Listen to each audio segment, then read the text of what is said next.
FINTRAC guidance is pretty decent as far as setting the thresholds from simple suspicion, which is kind of that, something just feels off, to reasonable grounds to suspect, which is what a compliance officer needs in order to submit STR or suspicious transaction report to FINTRAC, versus reasonable grounds to believe.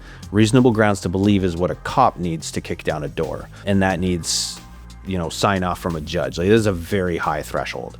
Simple suspicion is just, that doesn't quite make sense. So that's not the threshold for reporting. You need to go that little step further, which is, something may feel off, and then something else gets added to the situation to be like, okay, this is starting to feel suspicious or unusual. And that's the threshold for where you're kicking it to the compliance officer.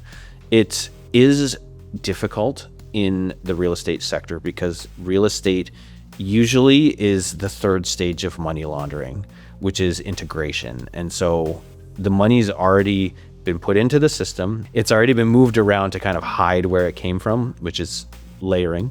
So it is tricky in the real estate sector because you are dealing at the last stage. Typically, it makes it harder to find that criminal origin because it's pretty disconnected at that point. So that's where you're really focusing on the red flags and the factors that could indicate that something is potentially suspicious.